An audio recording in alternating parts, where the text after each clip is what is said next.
Vaishnava Thakura Yara Saguru Edase Guru O He Vaishnava Thakura Doyara Sagara Edase Karuna Kori.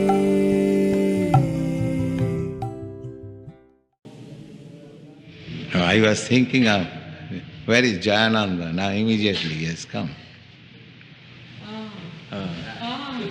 Guru Maharaj. Guru Maharaj. Thank you very much. Take care, it may not fall down. All right.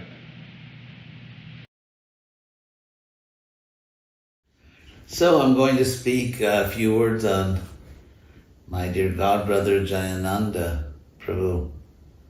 I first met him in a very interesting circumstance. I was in the Berkeley Temple, probably around November 1972, roughly, December, in Berkeley. And there was also a temple in San Francisco, of course, the historic Haight-Ashbury Temple on Frederick Street. And I think I'd never really seen the devotees in San Francisco. We were just in Berkeley. It's on the other side of this bridge, so probably about 40 minutes away, but I don't think I'd ever really met those devotees. So this is a true story. One evening, we were having a program in the evening, and the Berkeley Temple is a beautiful chalet-style house near the campus. And we were in the temple room, which is on the third floor, which had originally, it was sort of like a converted attic, but it was converted into a temple room. And the house started shaking. So California, I thought, earthquake. So the temple, at that time, I had been in the Hare Krishna movement less than 3 months, maybe 2.5 months. So the temple president said to me, Hansarupa said, go down and see what it is, because there was some thing coming from the, shaking coming from down below. So I went down there, and it wasn't an earthquake, it was actually the San Francisco devotees, the brahmacharis, who had come over to the bay to make a proposal to us, and they were in the prasadam. It was a very beautiful house, all carved hardwood, shelves around, and so they were in a big prasadam room, and they were doing kirtan. It was super macho. It was like Sergeant Rock and the Marines or something. It was the president was Madhuvisa, who was a great devotee. It's a whole other story. But if you read Shamasundar's book about Prabhupada and Haight-Ashbury or Guru Das's book, it's all men and women and hippies. But so by the time I joined, it become this really kind of macho brahmachari group. They were great devotees. They were powerful. So they'd come to have an ISKCON with us to see if we would do a joint program for Gaur Purnima, because in those days, this would be practically the first big festival ever held on Gaur Purnima.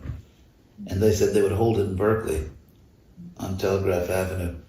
So we all sat down. It just shows you what ISKCON was like then. First of all, they wanted to do a joint program with us. And at the ISKCON, we talked about it. All the devotees were there. I'd been in the movement 2 months, but I was also there. So we were all doing it together. So I sat next to, without knowing anything, I sat next to Jayananda. And I was ecstatic. I was really kind of always in a very blissful mood.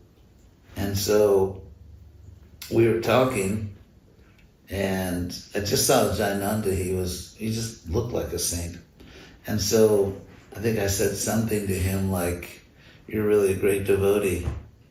I was just a kid, and he said, no, not me. He said, Madhavisa, he's a great devotee. He was the temple president, who eventually took sannyas and became the GPC, and Madhavisa is to me, one of the, Prabhupada called him the Emperor of Sankirtan.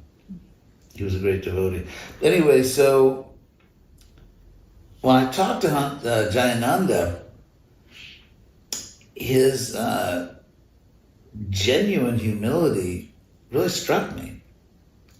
Because we all talked humble because we knew that's the goal, trying to be humble. So we'd always, even if you were chastising someone, Jai Prabhu, with all due respects, and then you'd say something wrong. But so it wasn't like Jayananda was talking the talk, but he was so deeply humble that I never forgot it. I mean, that was 1969 or maybe December, and I just sat next to a devotee I'd never met before, and I never forgot it. I can still see myself back there. And so,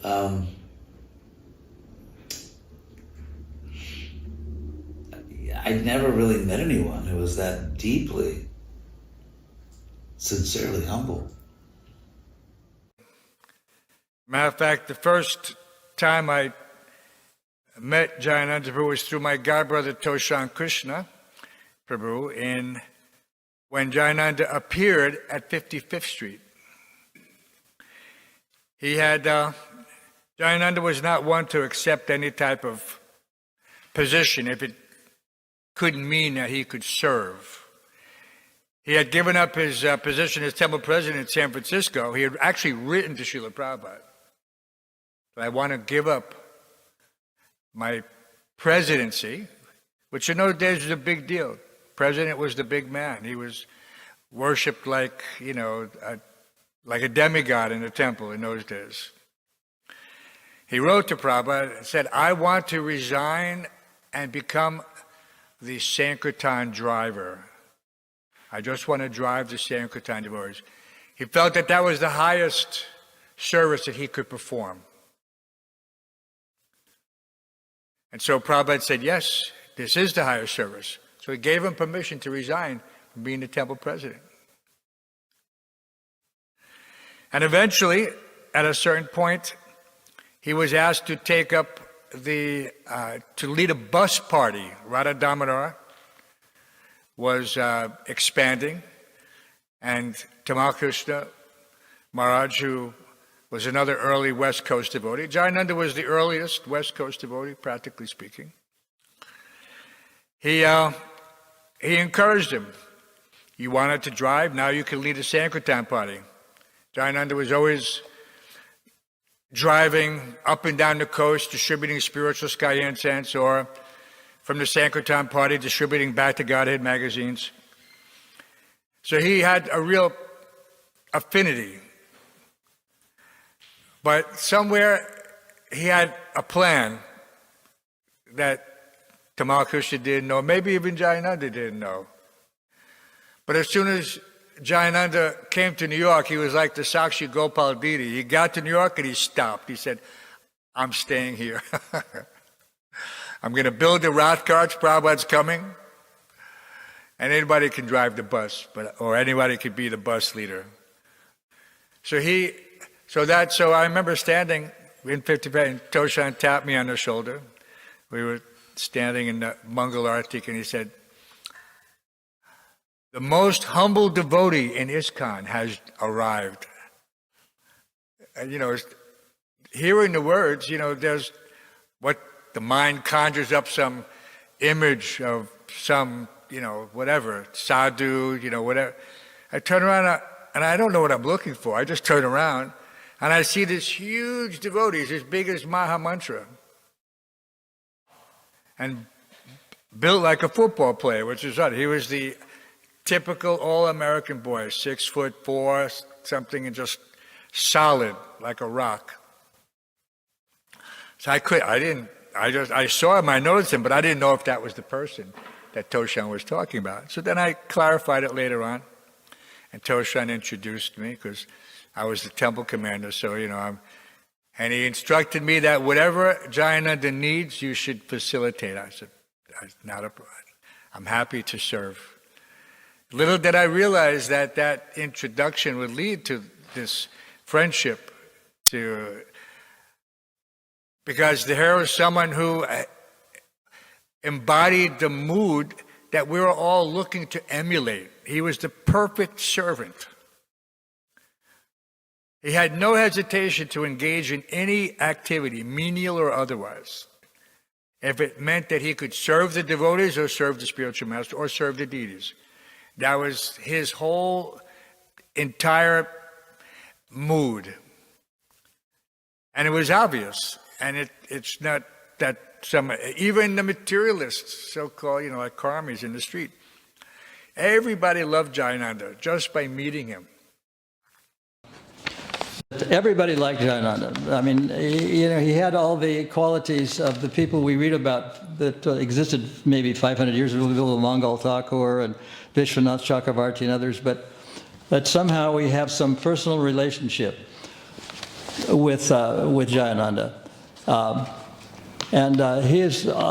Prabhupada called him a silent worker. He never took sannyas. He was never a temple. He was very briefly, but he was kind of an older person. We were in our early 20s, some were even teenagers when he joined. He was about 30 or 32 years old, and we thought, oh, if someone that old is joining the movement, that shows that we're being very successful. So he was driving a taxi cab, but he was born in Dayton, Ohio, and he attended Ohio University and had a bachelor's degree in industrial engineering. But he ended up driving a taxi cab because he said he didn't really like the corporate world. He didn't really fit in. So he was doing something, that was very kind of simple, and it didn't require a lot of education. But he did it anyway because he liked it. And he after one day he came to the temple. I was in San Francisco, 1966, and very shortly after, because he was very mature and very friendly, he became the temple president. He was the oldest person there in the temple at the time, and it was a very unusual thing. He made friends with people who gave donations. There was a place where the devotees who went to get donations for various things, and they really appreciated Jayananda Prabhu. There was a guy that sold bananas to the temple, and Jayananda called him Banana King Louis. That name kind of stuck, Banana King Louis. So he was working on the Rath Yatra car because he was very attached to Rath Yatra. There's and people wouldn't even see him, just his legs were sticking out from the chassis of the Rath Yatra car. And he was working very hard. And then one day, Prabhupada was having in San Francisco a darshan up in his room, and Jayananda had been working all night. He'd been up all night working on the carts. And so during the darshan, he was dozing off a little, starting to fall asleep. And every time he dozed off, the devotee sitting next to him kind of nudged him. And he said, how can you do this? Prabhupada is talking. So this happened about 3 or 4 times. And people thought that Prabhupada wasn't noticing this, but apparently he was. One of the things he said that leave to the guy sitting next to Jayananda is leave him alone. He's doing more work than all of you put together. Those are almost his exact words. He's doing more work than all of you put together. And he wasn't a sannyasi. He wasn't a GBC. He wasn't anybody, really important. That's why Prabhupada called him a silent worker. So then, soon after that, we in Berkeley started going to San Francisco almost every day to do Sankirtan collect, because Berkeley is a small, it's just a college town, and so after a while you kept meeting the same people who became. I remember one time I was on Telegraph Avenue in the main student street that goes right to the campus, and there was a dean there, some guy who was a dean, and he walked by and he was like, he couldn't take it anymore, because I don't know, when he went to lunch or whatever, he would have to go, like every day, go up and down Telegraph Avenue and be approached like every day. on the way there and on the way back. And so when I approached him like with a magazine or incense, he just said, leave me alone. He was like really agitated. He was this nice dean, dressed in like a dean. And so he went, and then when he was coming back the other way at the end of his lunch break, I thought, should I approach him again? Because I knew he's going to really be agitated. But I thought, well, they told me the rule is you have to approach everyone. So I did, and he was like, anyway, so then we started going to San Francisco. And then we do Sankirtan with the San Francisco devotees. There's real camaraderie, real solidarity there. We were all same spiritual family. So we tried something, or the leaders decided to do something which was very revolutionary then, like, can we really do this? And that was Madhav Visa, Sergeant Rock. He'd do the kirtan, and we would collect or sell magazines. We weren't chanting right in front of the Sankirtan. So the idea was maybe we should just spread out and go to other streets, like a block or two away. And that was like, can we do this? Actually be a couple of blocks away from the heart. So I was sent with Jayananda. And so the two of us, we had just like little pair of cartels. We just stop somewhere in downtown San Francisco and do a little kirtan. And of course he would speak because he was the older devotee. And he was always like really nice, just really nice and humble. So I'll never forget, we were doing it one time, about maybe a block or two from the Sankirtan party. So after the kirtan, there was a little crowd gathered. He said, folks, he was from Kansas, he was very folksy. He said, folks, try this at home, this chanting. He said, don't worry if you haven't got these, Indian instruments. He said, just, get some pots and pans or, a big spoon out of your kitchen, and you can use that. I thought that was really ingenious, really folksy, telling it. Just get a big spoon and a pot or something, you can do kirtan here. He obviously had this plan. He wasn't planning on staying with the bus, but the bus was a convenient way to get from the West Coast to the East Coast. And then he situated himself. He actually did the first Bhakta program, a formal program where, because the new devotees would just kind of assimilate or not, depending on their ability to navigate the early days of ISKCON, where it was just, pretty much, you were with the program or you were not. There wasn't any gray area. There was no bridge preaching. There was no, just do this service. No, everything in those days was full time. 100 pedal to the metal, 24/7. Jayananda himself probably hardly slept 4 hours, a night, because he was the first up, last to sleep. Whatever needed to be done, if there was anything left over at the end of the day, he would do it. Didn't matter what it was. Clean the kitchen, wash the pots, take out the trash. That was his mood. It wasn't artificial. He could not stand to not be engaged. Even during japa, so he had this idea. He didn't want the bhaktas. He didn't want because the tendency, it's a big temple. You can wander out of the temple room, just like we see here sometimes. You're chanting, and then you get distracted or you feel it, and new devotees are gone. He would sit them down and chant with them, and he would have a pitcher of water and cups, so that if they wanted to drink, they could drink without leaving the room. Because sometimes, hey, Prabhu, I'm going to go get a drink of water. No, it's okay. He would serve them, so they had no excuse to leave the temple room and chant. He used to think of everything like this. And then, of course, Prabhu had said he wanted to have Rath Yatra. Now, there was no talk about this prior to, Jayananda's coming, really. But these things happen by Krishna's arrangement. And he thought, and we had, at that time, Prabhupada had always planned to come. He used to come, in April or June or sometimes March. And it was March, but Prabhupada wasn't coming. He wasn't going to come till July, and he wanted Rath Yatra. And so we had this time to prepare. Actually, Madhavisa Maharaj had come and brought a couple of men with him. One of the devotees named Bhaskar, he was an artist. He also helped on the Rath Yatra cards. He was, an all-rounder. He helped to build the spire, the framework for the canopy and the chakras, because he was an artist, so he had some sculptor. He had the talent in his regard.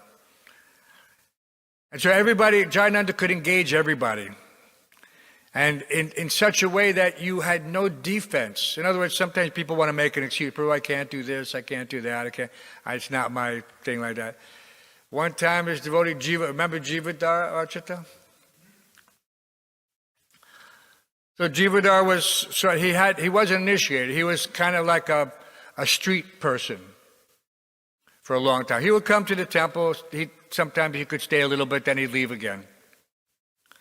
So he came back again just in time to join the Rath Yatra crew in one sense. And since he was habituated to being a bum, riding on the subways or living in the street, it wasn't a big transition for him to be sleeping at the Rath site. And it was cold. Sleeping on cardboard boxes or in cardboard boxes with the breeze coming up from the river, from the Hudson. Always a breeze, continuous. There's always this wind. So Jivadar was, like many of us, attached to prasadam. And Jayananda always made sure that there was plenty of prasadam.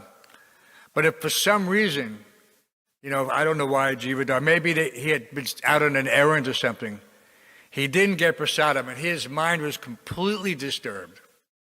Completely disturbed. And now he was a little bit erratic like that, or eccentric, or however you want to call it. So Jayananda was standing on the loading platform. This is a railroad yard, so the loading platform was higher. The rail cars would come in, and the doors opened just at the level of this loading platform. There was no more rail cars there at that point. So Jayananda was up on top doing something, and Jivadar's in the yard. He was working. And Jayananda had just gone up there to get something, and what he was getting. So Jivadar is going off on his rant, and I'm not this. I can't do this. I can't eat. If I can't eat, I can't work. So Jayananda is holding a container of grease that we were using to grease the axles with, and he took his 3 fingers, dipped it in the grease, and he offered it to Jivadar. He says, "Take Jagannath Prasad." And Jivadar was just looking at him like this. He didn't know what to say. Jayananda just took those 3 fingers and ate that whole mouthful of grease. And what could Jivadar do, he was totally disarmed, and he just kind of like walked away and went back to work, because what do you expect? If the boss is willing to eat axle grease, how can I complain? And Jayananda, his quality was, he was always encouraging people. And you couldn't criticize anybody in front of Jayananda. If you started criticizing, Jayananda just walked away. He couldn't hear Vaishnav Ninda. He couldn't tolerate. But he himself was always encouraging. In fact, one time he was building that Rath Yatra cart, and some young hippie came up, big tall hippie came up, and said, "Hey, you want to help?" He said, "All right." He said, "Here, I want you to hold this nail," So he beat that nail. He just took one hit, bang. "Hey, you're really expert. Are you a carpenter?" So, "No, I've never done this before." No, you're really great. You're really great. Now here, I'll hold the nail, you hit it. So he held the nail, and that boy hit it, bang. He said, wow, you're really expert. You sure you're not a carpenter? No, I've never done this before. Huh? Here, now you try. You hold the nail and you hit it, you know. And so then he hit it. He said, wow, you're really expert. Now you just do this whole line, put these nails, you know, they needed little nails to hang the flower garlands. And that person, you know who he became? Jayapataka Maharaj. This is Jayananda. He was always encouraging. He was never discouraging. 1974, the Rath Yatra wheels for the chariots of Lord Balaram and Lord Jagannath in San Francisco had become aged, and they were falling apart. They were made of heavy, they were solid wood, more like the ones in Puri, and very heavy. And Jayananda thought they were very dangerous for the crowd, and he wanted to make new wheels. So he got rid of the old wheels, and I wrote to Prabhupada, and he said, we're making new wheels for the chariots. And Prabhupada wrote back to me, and he said, don't change the old way. The old way is fine. This is your American disease. You always want to change everything. But it was too late. We had already gotten rid of the old wheels and destroyed them, and we were making new wheels. And we had hired Jayananda had recruited a welder, a Mexican man who was a welder, and he was making metal frame wheel with metal spokes, and the welder was putting them together. And he was a nice man, but he liked beer. So Jayananda every night, the condition was he'd work as long as Jayananda gave him a 6-pack of beer every night. So every night I had to give Jayananda money to go buy a 6-pack of beer. But anyway, the 1975 Rath Yatra came, and we had these new wheels on Lord Jagannath's chariot and Lord Balaram's chariot. And of course, Srila Prabhupada's sitting on Lady Subhadra's chariot, which had the old wheels. And we test drove the Rath Yatra chariots the night before, and there was no problem. They worked beautifully. And the next morning, when the Rath Yatra started, and I guess with all the weight of all the devotees riding on the chariots, within the first 100 meters, the wheels collapsed. And instead of being a round wheel, it became an octagon. And both Balaram and Jagannath were bouncing on an octagon. And the first thing that came in my mind was that letter from Prabhupada. It will never work.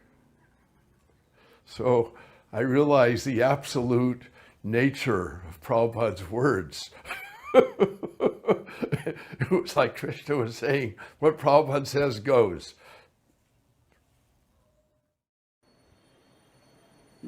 Jayananda he was an interesting character, because those days we didn't have money. It wasn't, now we have cashews and kishmish and everything, but those days we just used to go to the supermarket and go around back where they threw out, because the bananas got black spots on them. That means they're ripe, they're ready to eat, but they can't sell them, so they throw them in the back, and used to collect those. And used to go to the wholesale market. And this is run by the Italian mafia, so all the Italian mafiosos, he told them his name was Jayananda.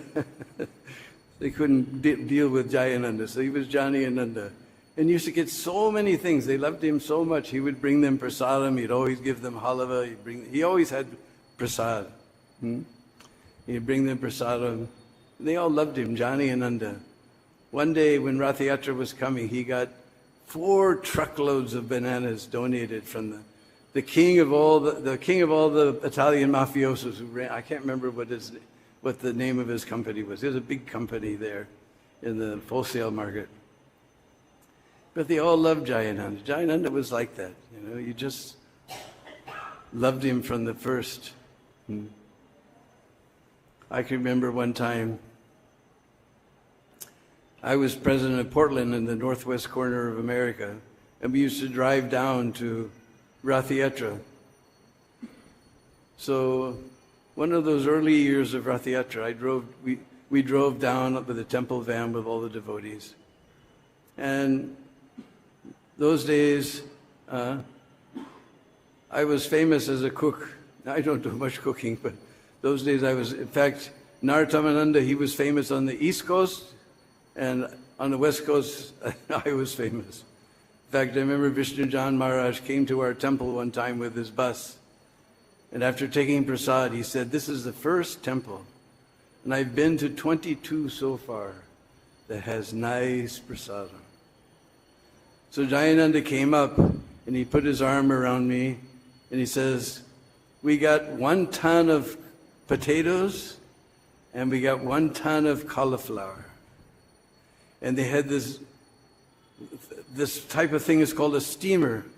It's got, steel jacket, and then they run the steam around the steel jacket, and whatever's inside the compartments gets steamed and cooked. And then there was a big, huge monster thing like this, also with steam jacket, and you take out whatever came from those compartments, you put it in there, and then you can mix it. So he said, we need you to cook. And nobody could refuse Jayananda. So all night long I was cooking. I would put, 50 kilos in one compartment, and 50 kilos of potatoes in one, 50 kilos of cauliflower in another, and steam them, pull them out, stir them around, throw in all the spices, throw in all the tomatoes and whatever else we put, bell peppers. Whole night I was cooking. By the end of the night, I was cooked. But Jayananda was he was like that. He could get you to do things that you couldn't possibly do. I couldn't possibly have done that. I don't know how I did it. It was just only mercy of Jayananda.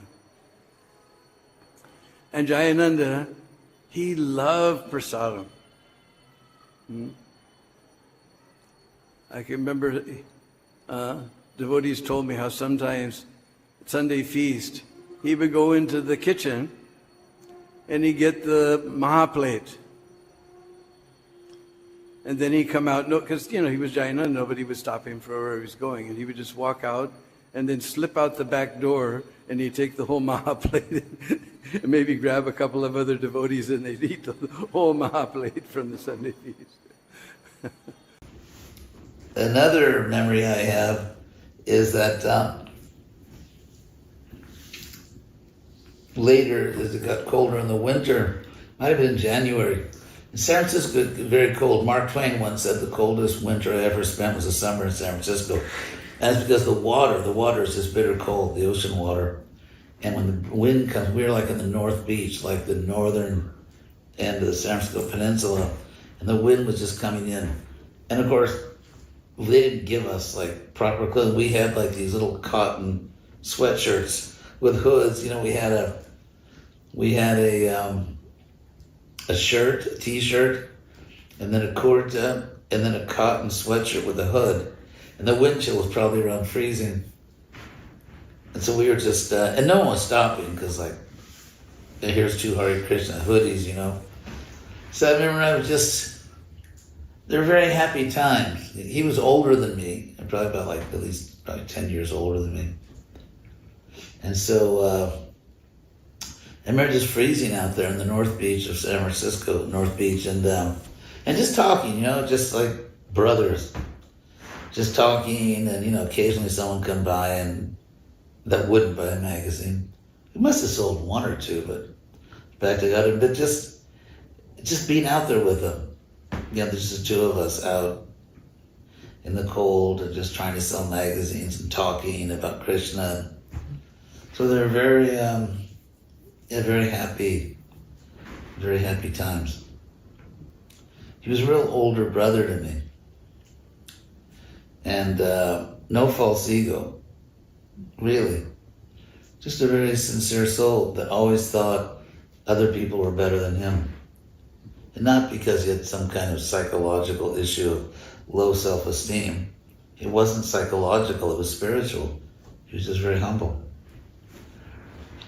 So then when Prabhupada called for me around April of 1970, but 3 or 4 months later he actually sent for me because he heard about what I was doing. I was the first I was his first disciple that actually quoted the Sanskrit in the classes and was learning these Upanishad verses.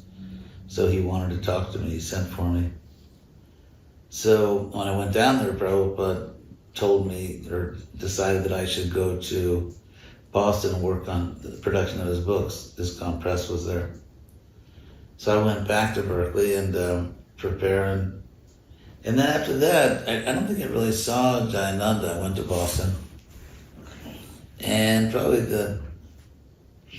by the time I saw him again, I was a sannyasi. And I would see him around. He was in New York for a while, and he helped the Rath Yatras there. He was, of course, like he's famous for his Rath Yatras. And I have to say that after that I lost contact.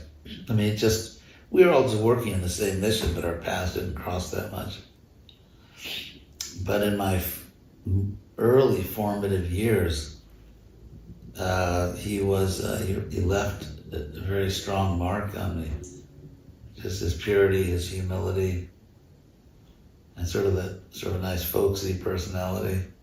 You know, Jayananda from Kansas. I remember the day we were close. We had spent months working together, driving around, figuring out where to get parts to build the cart. We used to drive around to the various construction sites, and because I knew New York, so he was a West Coast boy. So he would say, let's go looking. He didn't say, let's go, shopping, but, it was implied. So he went around, he would say, take me to the construction sites. So, they were building the 2nd Avenue subway at the time. Huge timbers available that they used to shore up the excavations that didn't collapse. And these timbers became essentially the Rath Yatra cart, Lord Jagannath's Rath Yatra, not just Lord Jagannath's, Lord Balaram's, became their main timber that held the axles and the rest of the superstructure. And these carts weighed probably 15,000 pounds, at least. 8, maybe even more, maybe 10 tons. And so these things were so solid, courtesy of whoever that construction company was, City of New York or whatever. So during the day, I was with him, we were the scouts.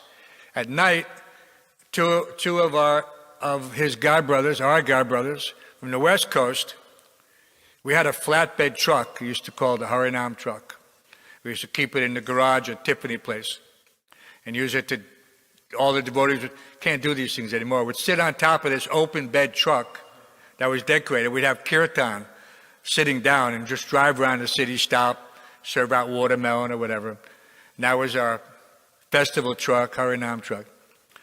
So at night, Jambavan and Yogesh Chandra, 2 brothers from San Francisco, they would take the truck out on Jayananda's instructions to where we had scouted out during the day in order to collect the materials required to build the cart.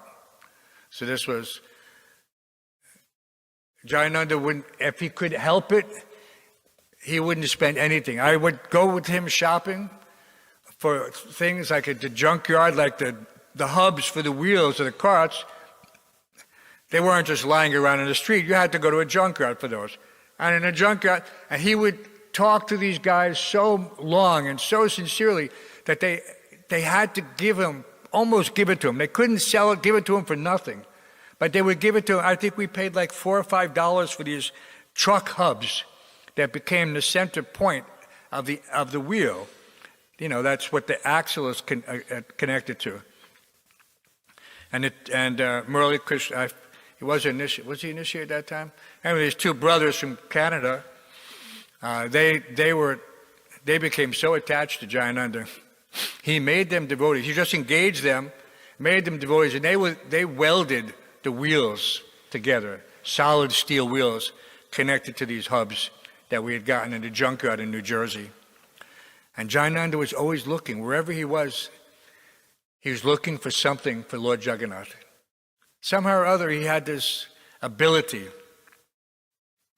And so later, after we'd made that trip to get the parts, at the junkyard, these truck parts only in New Jersey at the time, he asked me to drive around. We looked at a few things, but there was no construction sites, and I didn't know what he was looking at. But then he had such a firm faith in the ability of the Lord to provide whatever was needed. Ananya stintayanta mam. He said, we have to go back. He said, go get the festival truck. I need to go to New Jersey. We need to go back to where we were. He said, and bring these tools.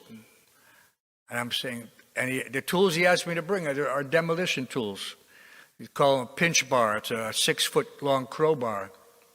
And says, and the truck, and we're going to go tonight. So I don't know what we're going. He drives, he says, go to that, there's this big open square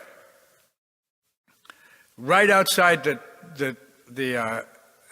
can't remember if it was the Holland or the Lincoln Tunnel that we came by. But it might have been the Holland, because I think we were downtown. We came out, and he said, drive up onto that big square. And this square essentially was there's factories all around. So this square was railroad tracks crisscrossing, where they would shunt cars to the various loading docks of the warehouses assembled next to, because there's the ships. Yeah, so it was the Holland Tunnel, because that's where also the ships are docked on the other side. And they would offload material onto rail cars. Rail cars would go to the warehouse. So we get there, and there's these, he says, take those pinch bars, and I want you to loosen the pins, railroad spikes. And this is broad daylight. I'm saying, kind of like, yeah, just go ahead, just go on there and loosen up. We need to get, and I think we got 12 of them. He said, loosen up these things. So I'm loosening up one side, he's loosening up another. Then he says, back the truck up. I said, Prabhu, because when I first started to do this, I said, when you're a kid, you know these things because you used to play by the railroad tracks. You could tell if a track is active or not by whether it's got oxidation. If there's some rust on it, it means there's no rolling stock, traversing those things. But if the rails are shiny, it means they're in use. So I said, these rails are kind of shiny. I'm saying, are you sure he said, don't worry about it.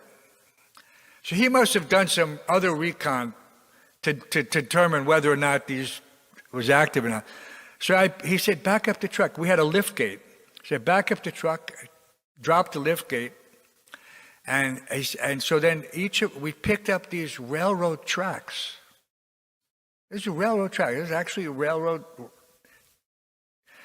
And we lifted it up onto the lift gate and lifted up the lift gate high enough so that we could push the track up onto the back of the truck. So now we've got a truck with these 12 axles. 12. Well, they weren't axles yet, but that's what they became. The axles and other things. Whatever he wanted spares. And so it must not have been 12 because we had 1, 2, 3, 4, 5, 6, so 8 of them. And we got them on the back, and the flatbed it's an open truck, and we didn't have a tarpaulin to throw over these rails. They're just sitting on the bed. And he said, "Okay, we're done." I said, "Okay," and I'm the driver, so I got back in the truck. And I'm thinking, I said, we have to go to the toll. In those days, toll booths were not, automatic, read your license plate. You have to go because it's a truck. You pay multiple axles. You got to go to a guy who's dressed like a cop. They used to call, what do they call them? Bridge and Tunnel Authority. So they're a type of cop.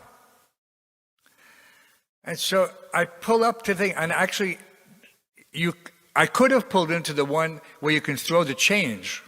They used to have little baskets on the side of them, and you can throw the change. And And I was looking for it. He said, no, Jayananda instructed me to go to the manned toll booth. And I'm thinking, I got these open, railroad ties, but we looked like workers, and that's exactly what he wanted us to look like, wearing overalls and just. So I'm ready to just pay the guy at the toll booth, and Jayananda leans over me, and he always called everybody Johnny. People called him Johnny Ananda, but he would call everybody Johnny. Hey, Johnny. He says, we're monks. And, we're doing religious service for Lord Jagannath. Can you say Lord Jagannath? He would get everybody to say Jai Jagannath, Lord Jagannath. And I'm thinking, we don't want to stay here very long, John. We just want to kind of like pay the guy and get off. He was trying to get it for free to go through the toll. Whatever it was, in those days, $2 or $3, $4. But he would not pay it. He said, this is Krishna's money. And he just talking to the guy, and I'm standing there thinking, I see any second, and I see the guy, he's looking at the back of the truck. And I don't know if he's going to put two and two together. I mean, who knows? Where we were working to take these railroads are completely in the line of sight of the toll booth. So they could actually see, if they had bothered to look over there, they would have seen these two guys loading these railroad tracks onto this flatbed truck. So anyway, he was talking to this guy so long, the people behind us started to beep the horn. And because this guy was beeping, and the toll guy was getting so frustrated, he just said, get out of here. And so I drove into the tunnel. But I'm thinking any second, I'm going to see, this. In those days, I used to call them cherries because it wasn't blinking lights. It was just a rotating red bezel on top of the cop cars. Any second, I'm going to see this in my rearview mirror. And I'm thinking, I'm just praying. I said, whatever I've done in the past, whatever, pious activities I perform, somehow or other, please let us get back to the temple. And we got back to the temple, unloaded the cart, up at the railroad side. I'm thinking, how is it possible that he could do this without, just so confident that Krishna was going to allow it to happen? I'm going to say it in broad daylight. I was amazed. I had to say, I was amazed. Then he decided that he wanted to have Rath Yatra in New York, because New York is the city of the world. We have to have Rath Yatra on Fifth Avenue. Somehow or other, Tosa and Krishna, he managed to get the permission and everything. And somebody would go with Jayananda, and all day long, they would drive around the city, and he would see some lumber somewhere, he would note it down, and he'd see some, he saw these big, they have these, they have cables, they have them on these big rounds, I don't know what to call it, but they wrap the cable around it like this. So they would make great wheels for the Rath Yatra, because they had two ends like this. They wrapped all the cable in between the two ends. And he would note it down. He went around, but he didn't get anything. And the devotee was wondering, this is strange. Then, late at night, Jayananda woke up the devotee. He said, come on, we have to go to get some things for the Rath Yatra. This time? Yeah, this time. And Jayananda would go to the railway yard where all this lumber was there, and we called it Midnight Auto Supply. He would just take all the lumber, put it in the truck. Where he saw the big spools for the cables, he would put them in the truck. This way they would go around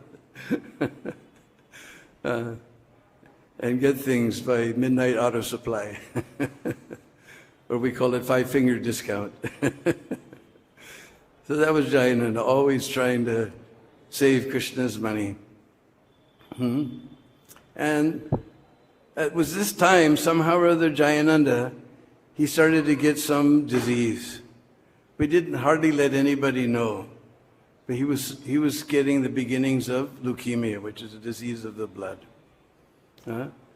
But he was working so hard. He was working so hard. Finally, the few days before Rath Yatra, nobody saw Jayananda sleep. He was just working so hard. And one night he came back to the temple late at night, and he was walking down the hall, and Keshav Maharaj from Bhaktivedanta Ashram, he saw Jayananda walking. He was doubled over like this. He was walking down the hallway. And he just happened to come out of his room. I guess he was going to the bathroom. Some saw Jayananda like that, doubled over in pain. And he said, Jayananda, what's the matter? Jayananda stood up. He said, oh, nothing. He says, no, I know what I saw. Right? You tell me what's the matter. So then he took off his shirt. He had all these strange sores all over his chest. He rolled up his sleeves, of his pant leg. He showed them all these sores. He said, what is it? I don't know. He says, you have to go to a doctor. He said, not till after Rath Yatra. I promise I'll go to the doctor, but you don't tell anybody about this. And I'll promise that I'll go to the doctor as soon as Rath Yatra is over. So he never said a word to anybody. And that was an amazing thing. The place, it's very interesting. The place that they got to build the car, because they were looking for a big empty place. New York City, there's hardly any empty place, but in the railway yard, there was an empty plot. So they went to the railway people and they said, no, we just sold that. You have to talk to the owner. Who's he? He said, Donald Trump. Of course, he never met Donald Trump, but there's a whole, people make so many stories, but Tosan Krishna was involved in the whole thing. He said, no, they just went to the office, and they thought it was a charming idea that the Hare Krishnas build their Rath Yatra cart on their property, so they let him. I was supposed to drive Prabhupada from the airport because it was my father's car. They couldn't get a car. Last minute, the devotees, like I said, the gang that couldn't shoot straight, we went to go to the rental agency to pick up a Lincoln, and they asked for a deposit, and we had like $2,000 cash from Sankirtan. The guy says, we don't take cash, we need a major credit card. I said, this car is worth $30,000. $2,000 deposit doesn't cut it. And so they wouldn't rent us the car. So we went back to the temple. Prabhupada's coming next day. What are we going to do? I said, I don't know. I said, my father has a new car. So I don't know if he'll let us use it. But they said, go check it out. So I went, asked my father, can I borrow the car to pick up Srila Prabhupada at the airport? I said, yeah, no problem. He said, just have it back by tomorrow night. He didn't use it every day anymore. He was retired. So we scrubbed it clean, brought it to the temple. And that night, Jayananda comes into my room and says, Prabhu, I have to drive Srila Prabhupada. I said, Jayananda, how could you ask me like that? I said, you've driven Prabhupada many times. I've never driven him, and it's my father's car. He says, Prabhu, I have.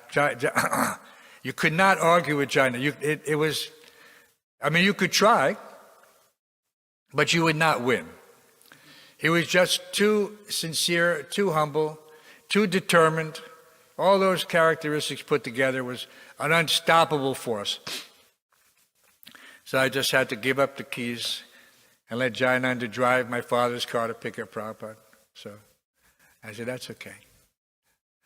Because serving in this capacity and being able to surrender even when it's, you're thinking the most opportunity.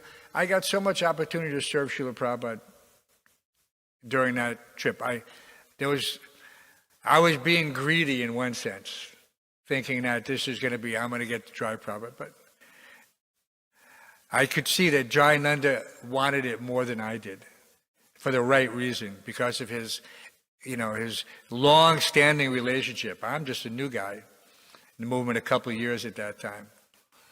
So, The relationship was rewarding, and that's another point that we should take away from these things, is that to seek out those persons who embody that level of devotion, that determination, that vyavasayatmika buddhi, that total surrender to the spiritual master, who embodies the verses that we see that sometimes we minimize because we think, no, I want to do this on my own. You know, when it says, Vasudeva Bhagavati Bhakti Yoga Prayojita Jana Yasya Varam Jnanam Cha Yada Hoitakam. And we read these verses, and, you know, and technically we know, okay, this is for Arjuna. This is not for me. But then you see someone like Jayananda who personifies the conclusion of these verses. Just by his service attitude. Just by his service attitude. So, you know, don't think that this Yasasti Bhakti, that any of these verses, Yashidevi Parabhakti, don't have some bearing on our particular situation. That no, I've got to do this or I've got to do that. No, Jayananda never did those things. He would sit in a Bhagavatam class. Outside of that, I never saw him pick up a book. I actually gave him, he had, you know, when he donated the money for Prabhupada's teachers, Lord Chaitanya, he gave his life savings at that time, whatever it was, $5,000. And Prabhupada was so touched, you know, and it's there in the introduction, you read it, you know, that thanks to Sriman Jayananda Prabhu for his generous donation. And Prabhupada gave him his signed Bhagavatam, that he brought over from India, the original Bhagavatams. And devotees are always moving around, somehow or other. It might have been, I found this in our Tiffany Place warehouse, garage, like that.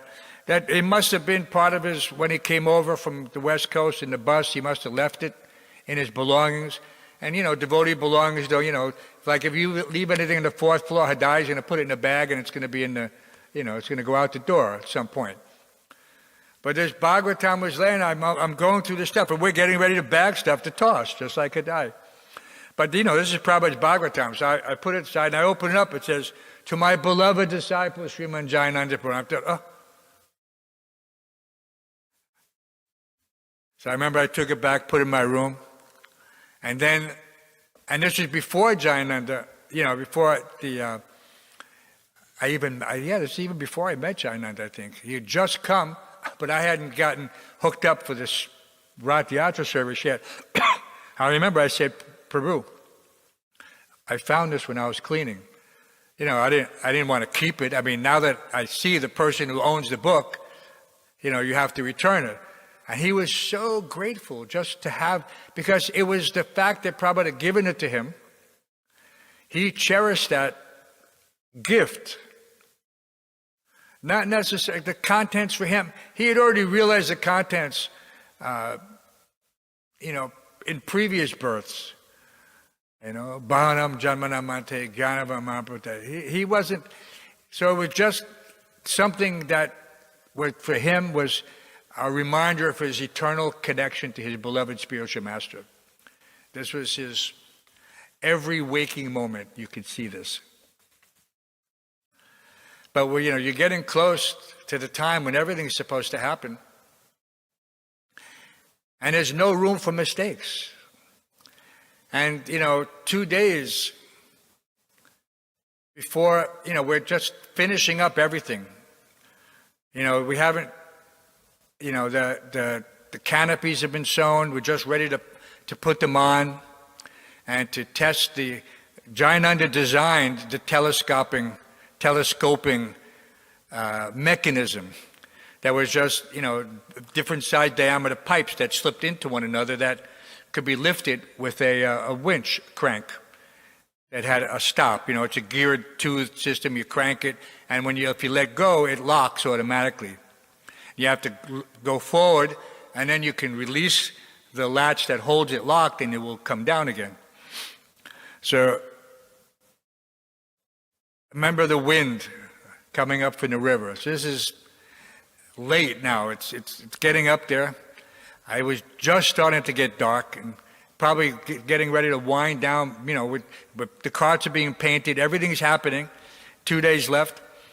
And they said, somebody, I don't know if it was Jayananda, but somebody said we need to test the mechanism to see if it'll lift up with the weight of the canopy on it.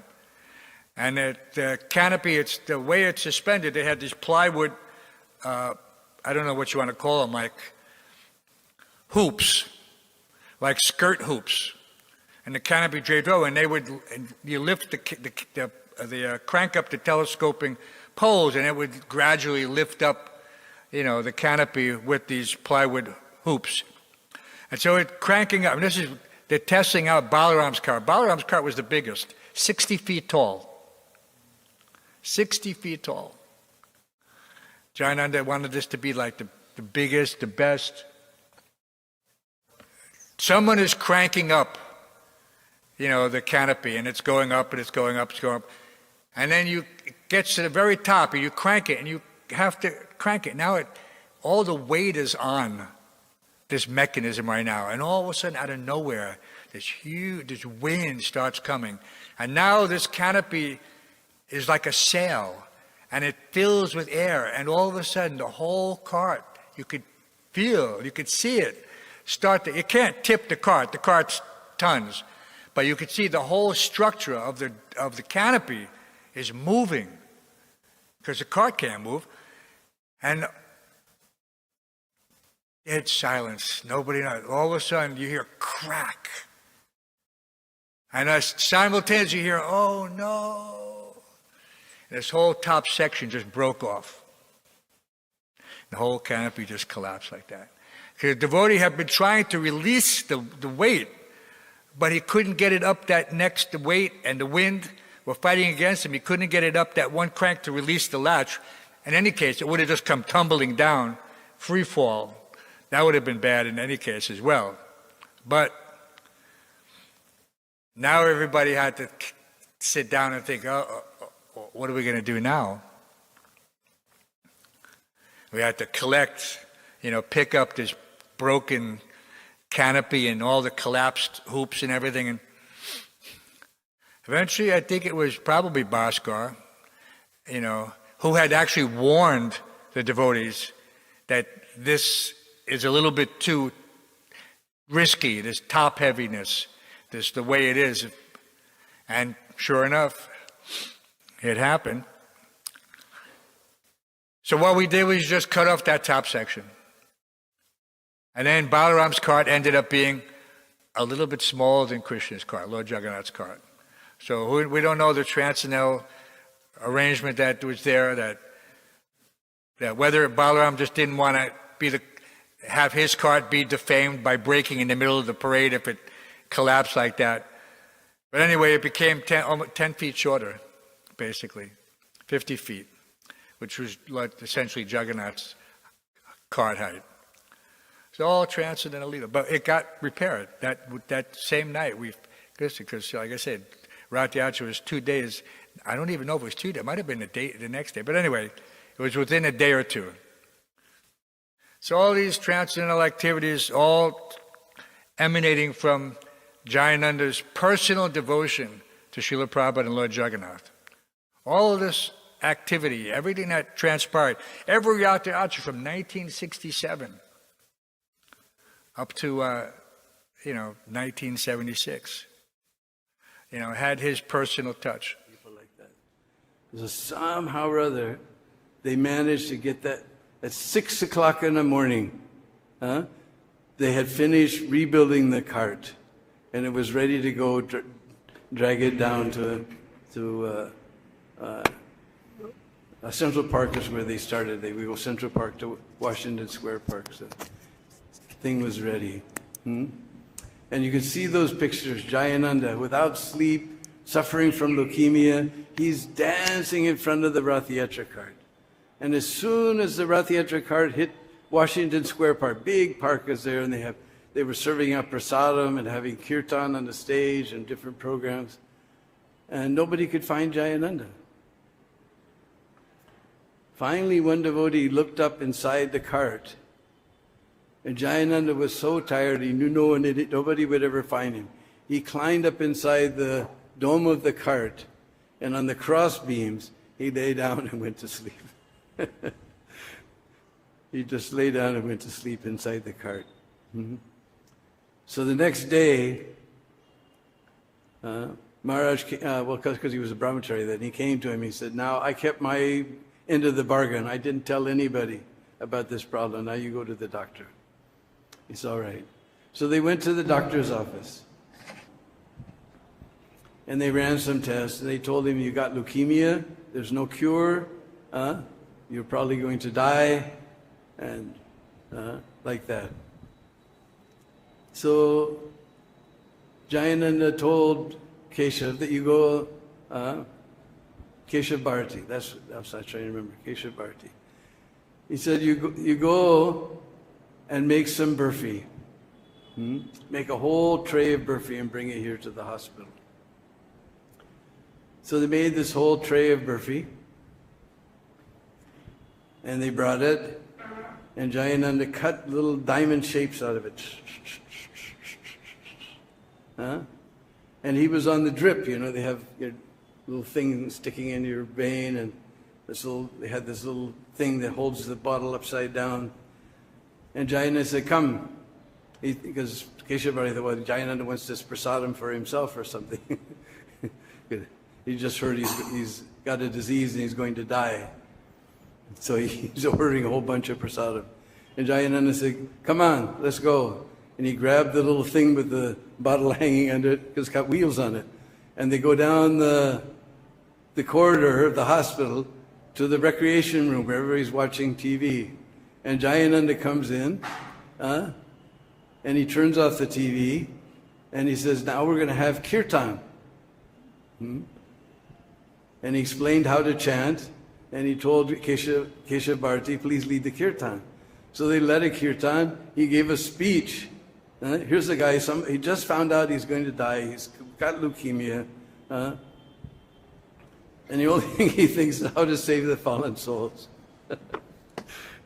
So they had kirtan, and they distributed they had to cut up all the burfi into little diamonds, so they shipped it out, gave it out to all the people in the hospital. That was Jayananda. Finally, then Jayananda got the idea. Well, he went to Mexico, because in Mexico they did some treatments that were alternate treatments that were illegal in America, so he went to Mexico. I can't remember who the devotee was, but somebody rode with him in the bus. And they were coming back from Mexico. And they're going along, and all of a sudden Jayananda, he had this big bag. He opened the bag, and there was a big container. And he opened the container, and there was halava. And he and his devotee sat in his bus on the way to LA from Mexico, eating halava the whole way. So they got to LA, and Jayananda decided that they have to have Rath Yatra in Los Angeles too. Now LA Rath Yatra is one of the biggest in the world outside of India. So, and Jayananda was very, very sick. But he had a room across the street from the temple, and he was calling all his old friends and getting donations. Anyway, anyhow, he was getting donations, he was getting people to come and help. And one of those people was Ratnabhushan, who now has taken over the title of Mr. Rath Yatra in LA. He always arranges the cart and everything. So, anyway, he was determined that they're going to have Rath Yatra in LA. San Francisco was upset about this because they thought they were the only Rath Yatra. But anyway, he was determined that they're going to have it. And he was actually getting donations. It was actually going to happen. And they knew Jayananda, he never liked to get any type of glorification. But his birthday was coming. And they knew he would never come if they told him that they had planned a birthday party. So they came to Jayananda and they tricked him. They said, Jayananda, there's a problem on the cart and only you can solve it. We can't figure it out. It's going to take your mind, your brain power to fix it.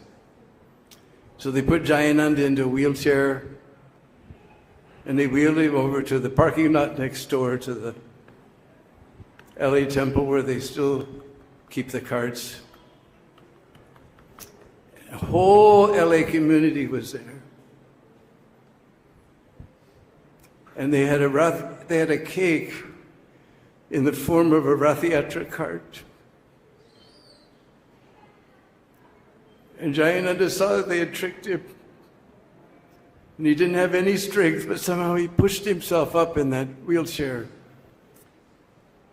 And he began to preach about Rath Yatra, the importance of Rath Yatra, and getting people to see Lord Jagannath and hear the chanting and take prasadam. He was just preaching very strongly. And they'd even called his parents. His parents were behind him with tears pouring down their cheeks because he had no strength left, but somehow he just stood up and he preached about Rath Yatra. And then he just collapsed into the wheelchair and told him, bring me a knife. And he cut up the cake and he distributed cake to all the devotees. This was Jayananda.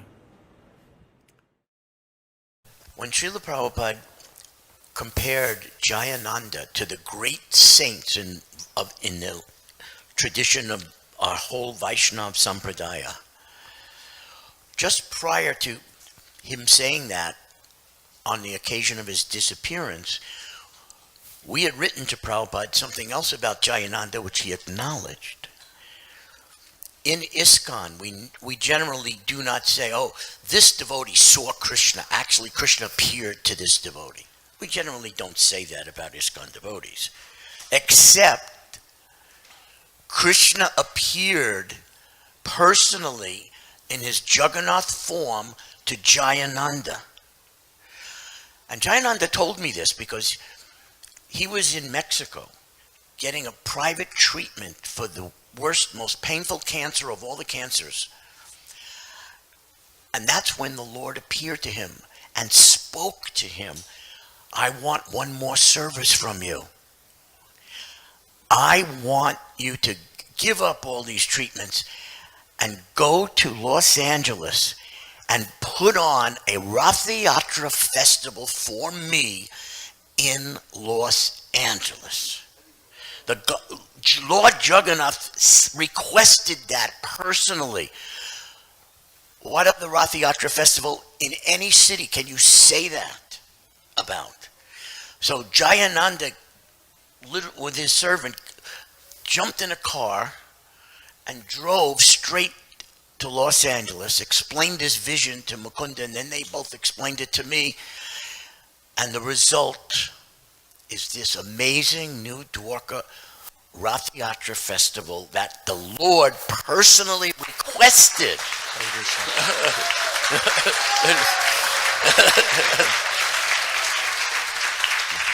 No.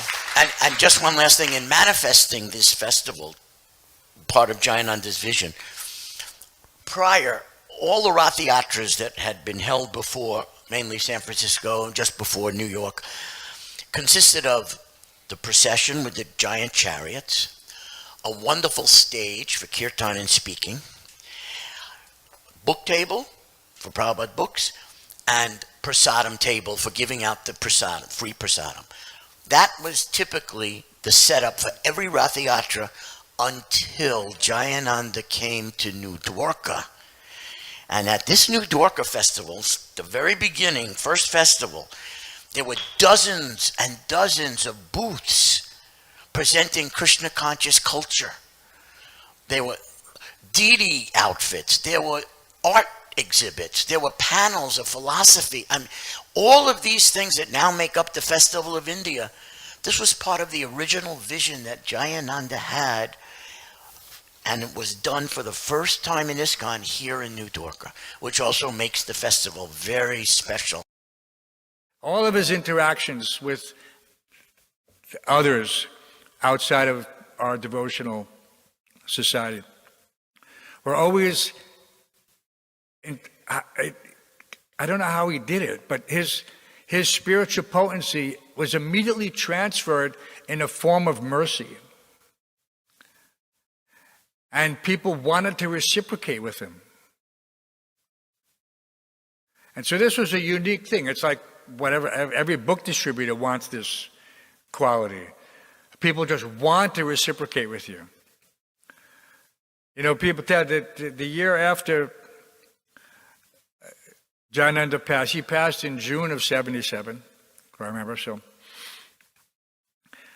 a year later, after we had the Rath Yatra in 76. And it was, of course, that was a momentous thing. Like I said, the leukemia. So I remember the day he told me he had leukemia. He didn't know. I mean, maybe he knew, maybe he didn't know. We were all working. It was getting warmer. It was getting closer to, whatever. It might have been June. Rath Yatra was July. So we're all working in T-shirts. And he pulls the sleeve down on his T-shirt, and he's got these huge lumps under his arm. And I'm thinking, oh my God. I said, Jayananda. He says, we need to go to the doctor. He said, you can't tell anybody. I mean, he gradually told a couple of people who, because we didn't live alone in those days, we had roommates, so he had to tell. I mean, people see you go in the shower, you got these things. So he had a private shower, semi-private. He was, anyway, we had one shower on each floor, a big shower. Then we had a small room on the end that,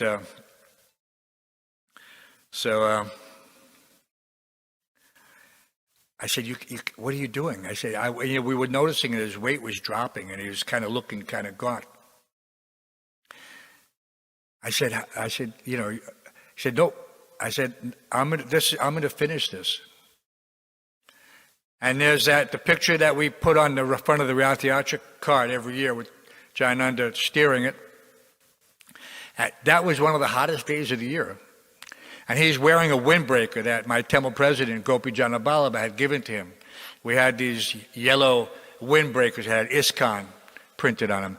And if you go to Rajapur in Mayapur at the Jagannath Temple, in the Samadhi, that jacket is there. That's part of the Samadhi memorial.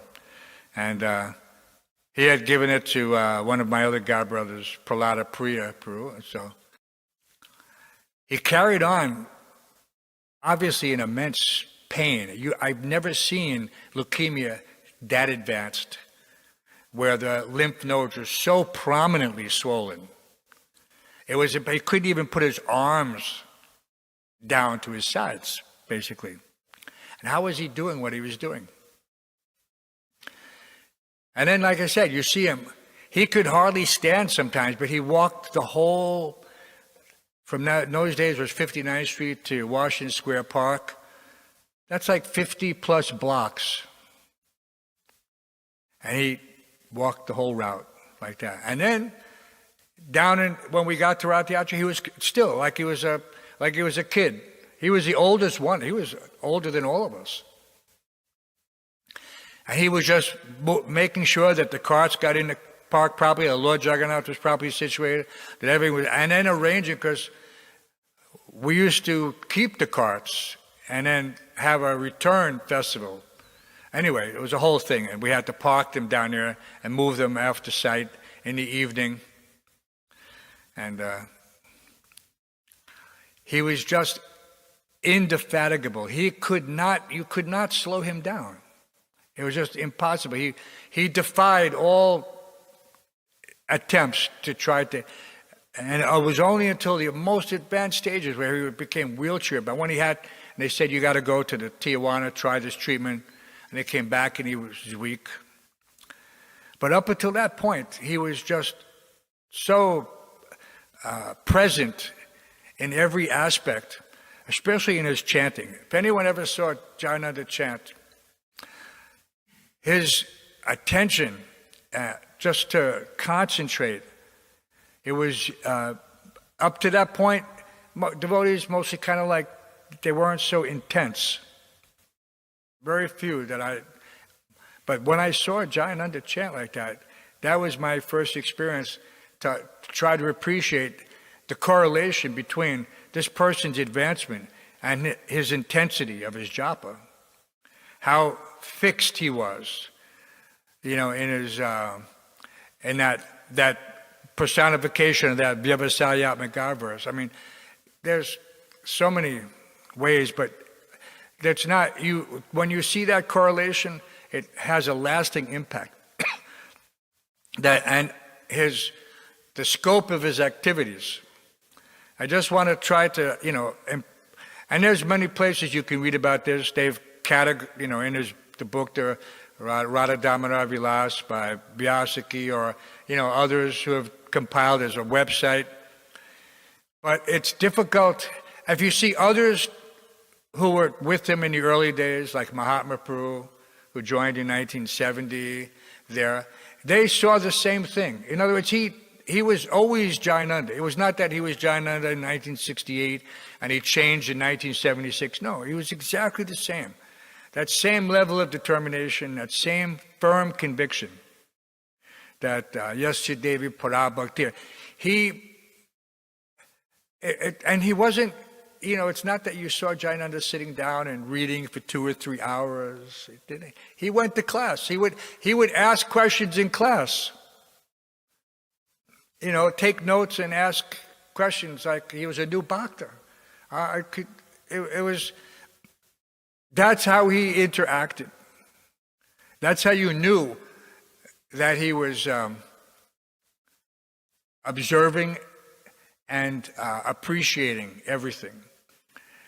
By his, even though he was the most senior devotee. But this is something that we should all aspire for, to have that level of conviction where we're never disturbed under any circumstances, and that we're able to perform service in the most difficult time of your life, and still present, a completely Krishna conscious demeanor. Not that you can't function and you're walking around like death personified. You're about to, no. To get the permits. It wasn't like today, you could file online, you can go here, go there. We just have to go to the municipal building, which is downtown Manhattan. If you go to City Hall, you go look up and there's one building that's capped with a gold dome, and it has I forget who the figure is, it might come back to mind. So that's the municipal building. So I have to go there and go to a certain office. And, you have people who've been working there their entire lives, and they're just, for them, everything is just, drudgery.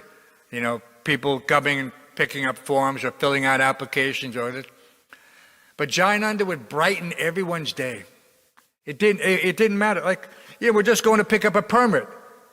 But he would compliment the person. He would engage them. He would make them smile. This person might have been the most morose person in that particular department. But you would never know it from their interaction with Jayananda. And then after Jayananda left the planet, so in June 77, and we went to pull the permits for that year's Rath Yatra. So I went to the municipal building. Just, one of those things, it wasn't, I just happened to be the person. I mean, that temple commander just, okay, you go. Hansarupa, you've done it before, you just do it. So I went there, went to that desk. It wasn't even a desk, it's a window. They don't let you get into the area. And the lady who's issuing the permit, she looks at me and she sees I'm pulling the permit for the parade Festival of India down Fifth Avenue. She says, "Where's Jayananda?" And I didn't even think, how does this woman even remember a year ago? She must deal with thousands of people. She says, "Where's Jayananda?" I said, he passed away a few months ago. And immediately there was an emotional reaction. And she had to walk away from the desk. I thought, what just happened? I'm here to pick up this permit. And I tell her that Jayananda passed away, and she walks away. And then she comes back. And you could tell she's visibly, emotionally upset.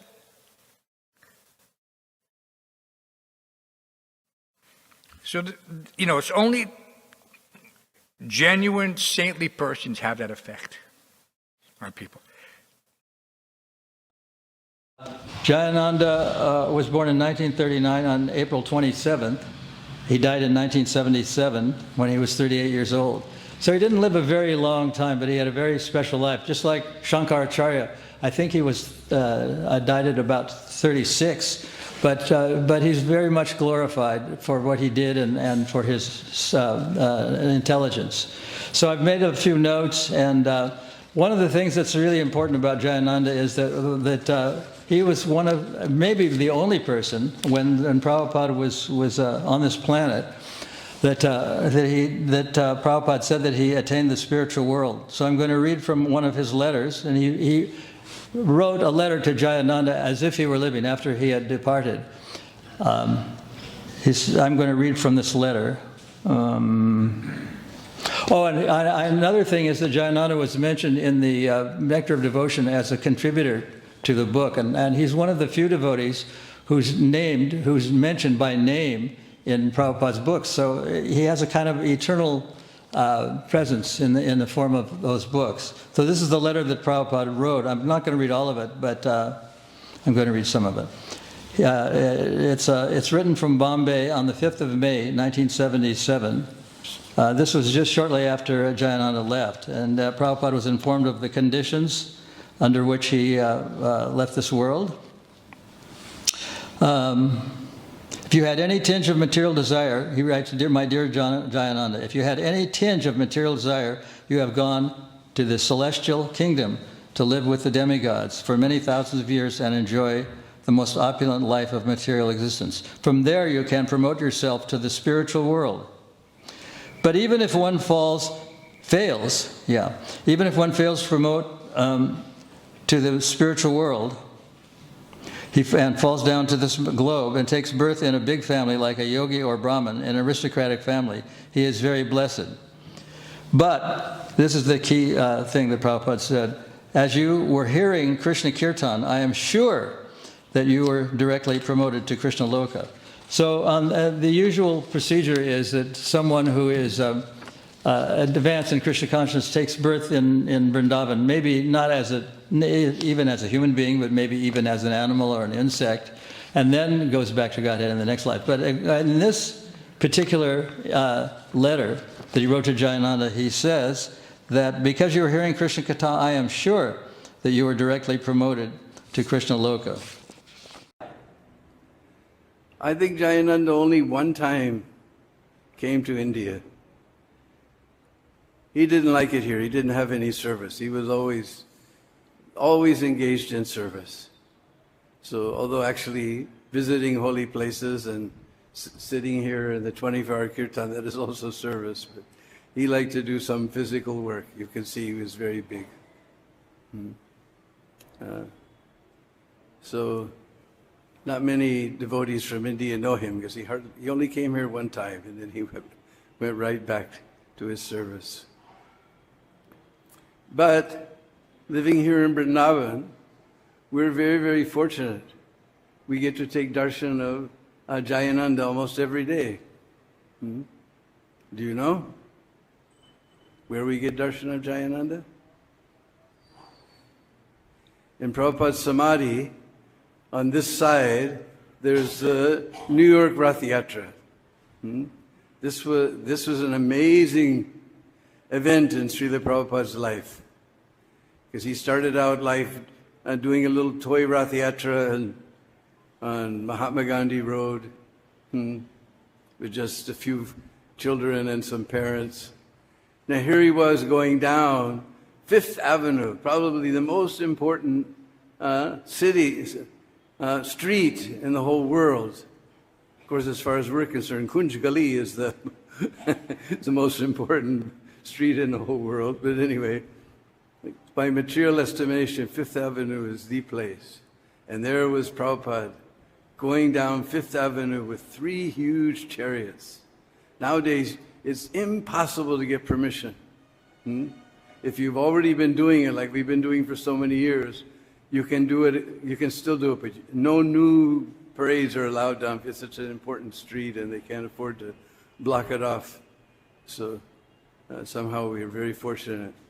So anyway, that was we can't imagine the joy in Prabhupada's heart going down Fifth Avenue in New York City with Jagannath, Baladev, and Subhadra. So on the Balaram side of Rath, you see a big, tall fellow. Jayananda was a very big person. He was over 6 feet tall. He was a very big person. You see a big person there with his hand raised in the air. That's Jayananda. So every day you can come in Prabhupada's Samadhi and get darshan of Jayananda. You know, these saints walked among us, and what they exemplified or what they personified, you know, it wasn't like some pundit sitting on a gadi and chanting shlokas and, you know, collecting, you know, bakshish or you know, like that. No, this was, and Prabhupada recognized that, you know, in such a sense, and his love for for Jayananda was so obvious in their dealings. You know, that you have not envy or jealousy, but you think, if I can just make Prabhupada happy like that. And then I realized the only way to do that is to follow in Jayananda's footsteps. Because we never saw, Prabhupada was kind to every devotee. See? But he didn't elevate them to the platform of sainthood. But he did that to Jayananda. So you have to take that as you will. Like I said, he wasn't like a pundit. He wasn't someone holding discourses for thousands of people. He hadn't opened many temples or, you know, anything. But he was the backbone for the San Francisco project, and, you know, for years, supporting it like that. But it wasn't glorious in any way that you would acknowledge, like from today, or where you would get accolades, or, you know, people would write about you, or Instagram or TikTok or this, that. No, nothing. Just humble dedication manifest in a service attitude. And somehow or other, I would hope that his example will be, you know, taken to heart by the devotees who want to please their spiritual masters in Krishna. That this attitude it's not artificial, but it's not necessarily connected to our conception of what we think devotional service is. As a matter of fact, sometimes it's counterintuitive. We think, no, I got to do this, I got to do that. No. Like I said, Jayananda was only serving the devotees in Prabhupada and Lord Jagannath. That's all he did. All the time. So and not, like I said, in the most glorious so-called echelons of what we think is like a GBC or a guru or this, that. No. Very. And just try to appreciate what Prabhupada considered to be the qualifications of someone he considered to be a saint. Because it's difficult for me to comprehend that Prabhupada considered this, but having known Jayananda and having served with him, I can appreciate how Prabhupada was, you know, so fond and so impressed by his disciples' devotion. So, I mean, you can ask me anything about Jayananda or the pastimes that we had in New York with the Rath Yatra and his, like I said, how he made his mark. I said, if you saw how these other, one of the things think it was Mahatma mentioned, but I also knew from just the other devotees that I came in contact with as a result of, West Coast devotees coming to the East Coast to work with Jayananda. These were hardcore, ex-Hell's Angels, these are, the guys who you would not expect to become devotees. But Jayananda could literally, by his presence, by his stature, by his demeanor, he could impress even these Dira Jana Priyo. Even these persons, the rogues and rascals of the Haight-Ashbury, literally they had a couple of motorcycle gangs, but obviously the most prominent was the Hells Angels. And he interacted with all these people, everybody. And everybody loved Jayananda. It didn't matter, if, like I said, who they were, whether they were devotees or not. So that's, like I said, maybe the core quality of a saint. So everybody loved him. Hare Krishna, Krishna Krishna